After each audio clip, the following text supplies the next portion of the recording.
ಅದಕ್ಕೆ ಈ ಒಪ್ಪಂದ ಮಾಡ್ಕೊಂಡಿದ್ದೀರ. ಇರಲಿ ಇರಲಿ. ಮಹಾಸ್ವಾಮಿ, ತಮ್ಮ ಹತ್ರ ಬೇರೊಂದು ದಾಖಲೆ ಪತ್ರನ ನಾನು ಈಗಾಗಲೇ ಸಲ್ಲಿಸಿದ್ದೀನಿ. ನೀಲಿ ಫೈಲಲ್ಲಿವೆ. ತಾವು ದಯಮಾಡಿ ಒಂದು ಸಲ ಅವುಗಳನ್ನು ಗಮನಿಸಬೇಕು.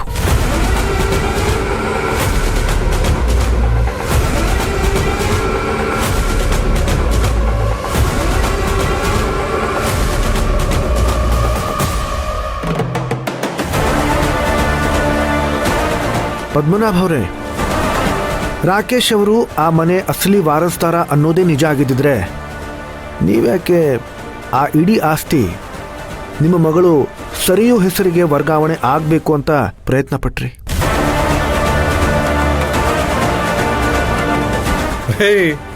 ಇದೇನ್ರಿ ಹೊಸ ಕತೆ ಹೇಳ್ತಾ ಇದ್ದೀರಾ? ನಾನು ಯಾಕೆ ಆ ರೀತಿ ಪತ್ರ ಎಲ್ಲ ಬಡಿಸ್ಬೇಕು?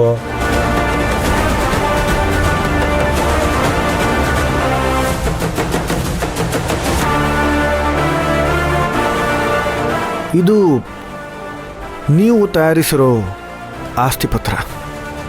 ಇದರ ಮೇಲೆ ಸತ್ಯಮೂರ್ತಿಯವರ ಸಹಿ ಇದೆ, ನಿಮ್ಮ ಸಹಿ ಇದೆ.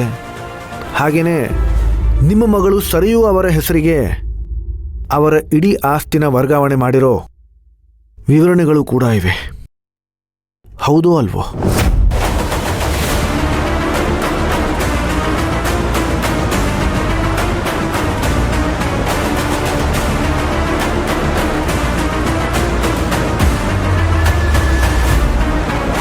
ಸುಳ್ಳು ಸುಳ್ಳು ಮಹಾಸ್ವಾಮಿ, ಖಂಡಿತ ಇದು ನಾನ್ ಮಾಡ್ಸಿರೋ ಪತ್ರ ಅಲ್ಲ.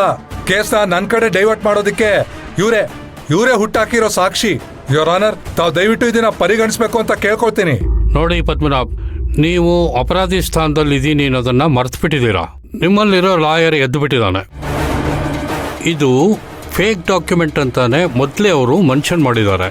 ನೀವೇನದನ್ನು ಹೊಸದಾಗಿ ಹೇಳಬೇಕಾಗಿಲ್ಲ. ಮುಂದುವರ್ಸಿಕರಣ ನೀವು.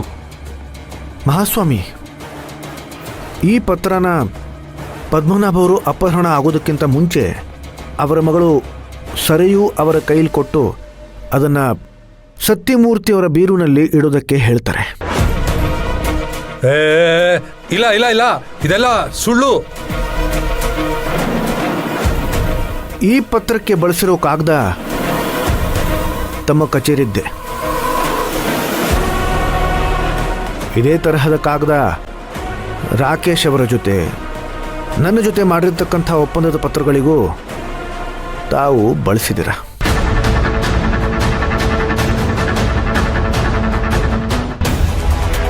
ಆಶ್ಚರ್ಯದ ಸಂಗತಿ ಏನು ಅಂತಂದರೆ, ಈ ಪತ್ರಗಳ ಬಗ್ಗೆ ನನಗೆ ಮಾಹಿತಿ ಕೊಟ್ಟಿದ್ದೇ ನಿಮ್ಮ ಮಗಳು ಸರಿಯು.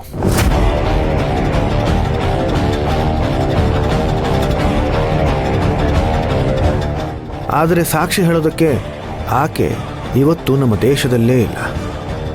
ಪದ್ಮನಾಭ ಅವರೇ, ಇವುಗಳ ಮೇಲೆ ಸಹಿ ಇರೋದು ನಿಮ್ಮದೇ, ಸಿಕ್ಕ ಬಿದ್ದಿರೋದು ನಿಮ್ಮದೇ. ಒಟ್ಟಿನಲ್ಲಿ ಹೇಳಬೇಕು ಅಂತಂದರೆ ಇದರ ಸಂಪೂರ್ಣ ಪರಿಕಲ್ಪನೆ ತಮ್ಮದೇ.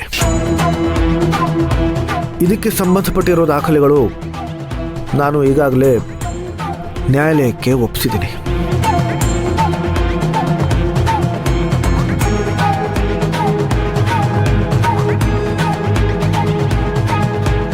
ಮಹಾಸ್ವಾಮಿ, ಈ ದಾಖಲೆ ಪತ್ರಗಳ ಉದ್ದೇಶ ಇಷ್ಟೇ. ಹೇಗಾದರೂ ಸತ್ಯಮೂರ್ತಿಯವರ ಕೊಲೆ ಮಾಡಿ ಆ ಆಪಾದನೆನ ರಾಕೇಶ್ ಅವರ ತಲೆ ಮೇಲೆ ಹಾಕಿ ಸಮಸ್ತ ಆಸ್ತಿನ ಇವರು ಹೊಡ್ಕೊಳ್ಬೇಕು ಅಂತಿದ್ರು. ಆದರೆ ಇವರ ದುರಾದೃಷ್ಟ ಅದು ನೆರವೇರಲಿಲ್ಲ.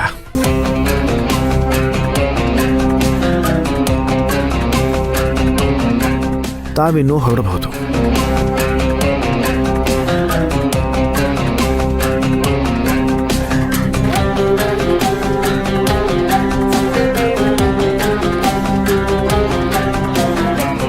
ಮಹಾಸ್ವಾಮಿ, ರಾಕೇಶ್ ಅವರ ವಿಚಾರಣೆ ಮಾಡೋದಿದೆ. ರಾಕೇಶ್ ರಾಕೇಶ್ ರಾಕೇಶ್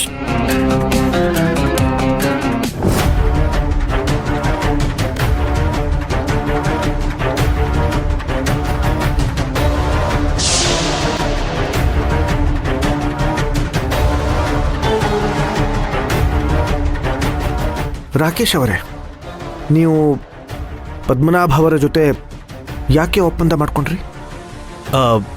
ನಿಜ ಹೇಳಬೇಕು ಅಂದರೆ ನನಗೆ ಈ ಅಗ್ರಿಮೆಂಟ್ ಬಗ್ಗೆ ಇವತ್ತೇ ಗೊತ್ತಾಗ್ತಾ ಇರೋದು ಮಹಾಸ್ವಾಮಿ. ತುಂಬ ಒಳ್ಳೆಯ ಉತ್ತರ. ಅಂದ ಹಾಗೆ ಸರಿಯು ಅವರನ್ನ ನೀವು ಎಲ್ಲಿ ಮದುವೆ ಆದ್ರಿ? Objection your honour. ಕರ್ಣ ಅವರು ಈ ಕೇಸಿಗೆ ಸಂಬಂಧ ಪಡೆದಿರೋ ವಿಚಾರಗಳನ್ನ ಕೇಳ್ತಾ ಇದ್ದಾರೆ. ಮಹಾಸ್ವಾಮಿಗಳೇ, ಇಲ್ಲಿ ವಿಷಯ ಇರೋದು ರಾಕೇಶು ಆ ಮನೆ ವಾರಸ್ದಾರ ಹೌದಾ ಅಲ್ವಾ ಅನ್ನೋದು.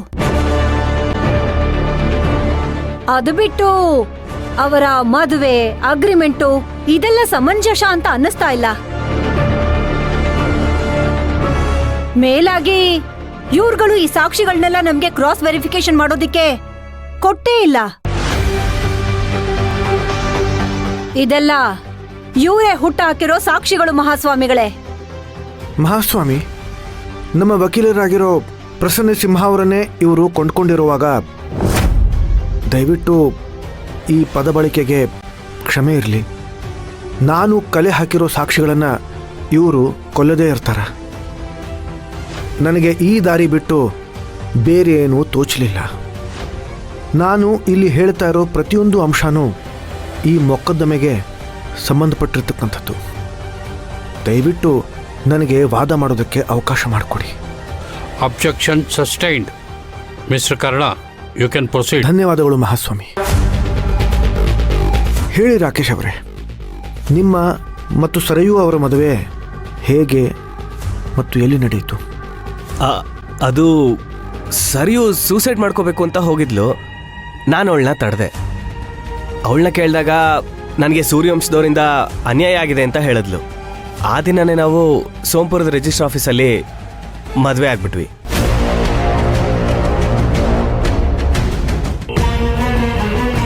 ಮದುವೆ ಆದ ದಿನಾಂಕ ನಿಮಗೇನಾದರೂ ನೆನಪಿದೆಯಾ?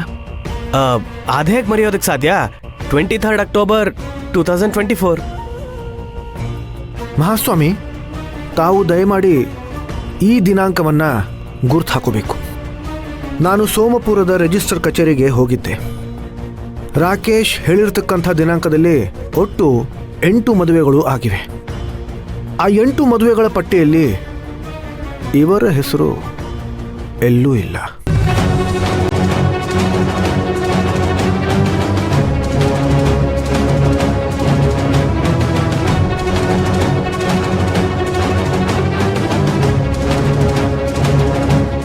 ಆ ಪಟ್ಟಿಯ ಒಂದು ಪ್ರತಿ ತಮ್ಮ ಮುಂದೆ ಇದೆ.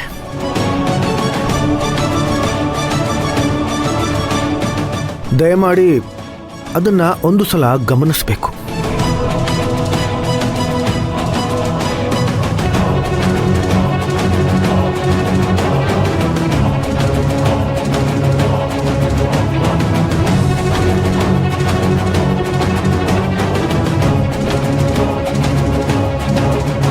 ಇದರಿಂದ ಸ್ಪಷ್ಟವಾಗಿ ತಿಳಿದು ಬರುವ ವಿಚಾರ ಇಷ್ಟೇ ಮಹಾಸ್ವಾಮಿ.